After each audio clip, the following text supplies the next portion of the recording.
Hey, what's going on, guys? It's Adam here, and welcome back to another video where today we're going to be talking about the Samsung Unpacked event 2020.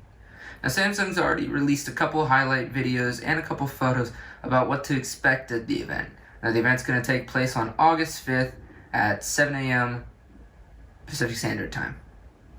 So, pretty early in the morning. It's also going to be a virtual event due to the current situation in the world. So now, what we're going to cover in this video is what Samsung has released in those images. That being the Note 20, the Galaxy Fold 2, the Samsung Buds Live, the Galaxy S Tab 7, and the Galaxy Watch 3. Now first, the Note 20. On Samsung's website right now, you can pre-reserve a spot to get a $50 credit when you pre-order. I've already reserved my spot, and there's going to be a link in the top of the description so you can go do that yourself if you want to. So here's a photo of the Note 20 and what it's supposed to look like. Now let's run over some of the specs that this phone is going to have. Now the Note 20 is going to have a 6.42-inch display. It's going to be run on the Qualcomm Snapdragon 865 Plus chip, 4G and 5G capable, 128 GB of base storage, 8 GB of RAM, 3 cameras, a 64 megapixel main camera, a 12 megapixel telephoto camera, and a 12 megapixel ultra-wide camera, and also a depth sensor. Now the Note 20 is going to have a 4,170 milliamp hour battery, while the Note 20 Plus is going to have a 4,300 milliamp hour battery. And it's going to come in 3 colors, copper, black, and white, although expect to see some more. Now those aren't bad specs. They're the top of the line specs, and they kind of match up right now to the Asus ROG 3 phone.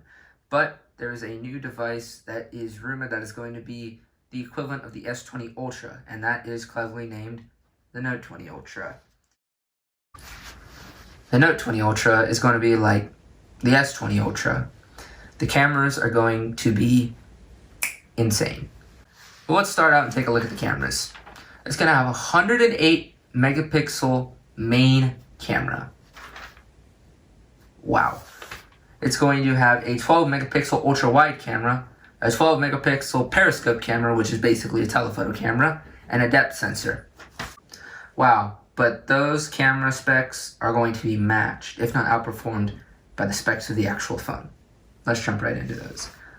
The Note 20 Ultra has a 6.9-inch AMOLED display, the same 865 Plus processor that we see all across the Note line, a possible variable refresh rate up to 120 Hz, 256 GB or 512 GB base storage, 12 GB of RAM, a 4,500 mAh battery.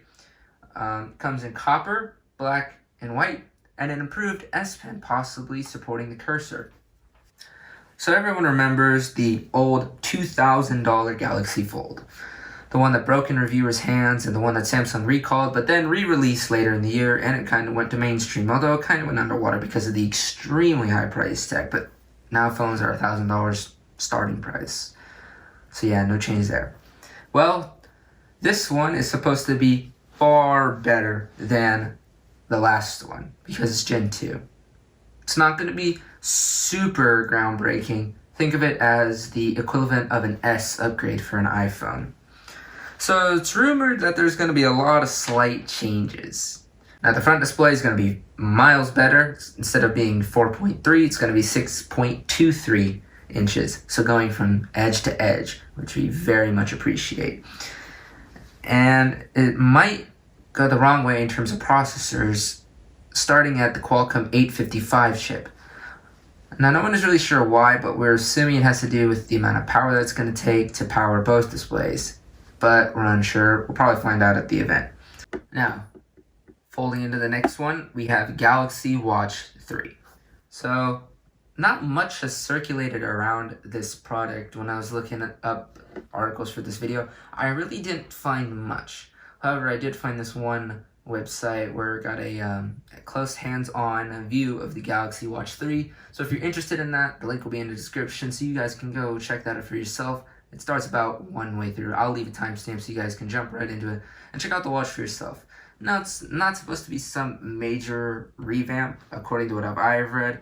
It's going to have a 41-inch, 41 millimeter, 1.2-inch display, and the rumors are actually saying that there might be a slightly bigger one at 45 millimeters, or probably the equivalent of a 1.4-inch display. 50 meters water resistance for 10 minutes. So it's pretty good. Not much, but that's what we have. Now another quiet product that Samsung really hasn't talked about, or there isn't really much to show for it based on the internet, that's called the Galaxy Buds Live.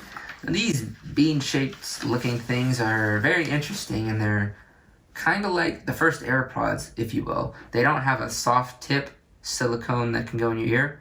It's just a hard tip like the normal AirPods. They just go in your ear. But instead of having something that's going to stick out of your ear, it's actually just going to be all in your ear. You know, it looks like a bean. So it's just, you're walking around with beans in your ears. So there have been 2 confirmed colors. There's possibly going to be 3, but I can only find 2. Copper is 100%. I wish there would be a black. There probably will be, but I couldn't find anything on that. So I'm not sure yet. We'll find out August 5th. Now, these are Samsung's second Galaxy Buds for this year. Well, actually, not the right name, but you get the idea. Samsung earlier this year launched Galaxy Buds Plus, which were basically the competitor to AirPods Pro. Well, now they're releasing something to target AirPods, which, you know, it's probably going to be around the same price point at around $139. High end still, but an AirPod competitor nonetheless, because right now AirPods are just dominating the wireless headphone market, so Samsung does want a part of that. It might include active noise cancellation, however, no reports have confirmed that quite yet. Finishing off, we have the Galaxy Tab S7.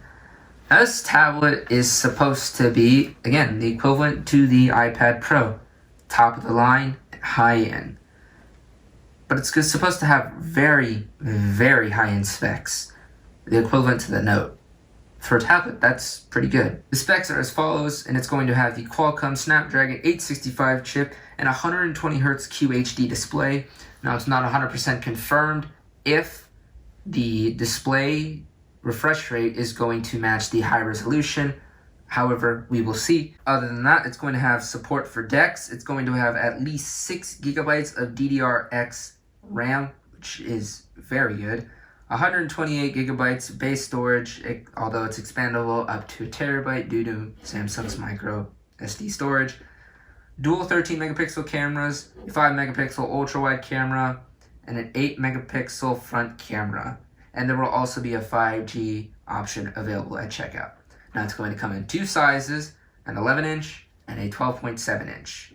The battery for the 11-inch is going to be 7,090 milliamp hours, while the one for the 12.7 inch is going to be 10,090.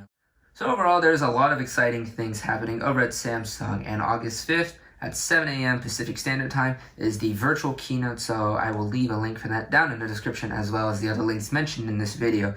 I'm very excited to see what else they might have to offer, or if any of my specs are wrong and they have something even better. We would love better. But that's going to be it for this one. If you enjoyed this video, make sure to subscribe and leave a like on the video, and don't forget to ring the little bell at the end. If you have any ideas for future videos, leave them down below in the comments, and I'll be sure to read and reply to as many as I can. Thank you for watching, and I'll see you in the next one.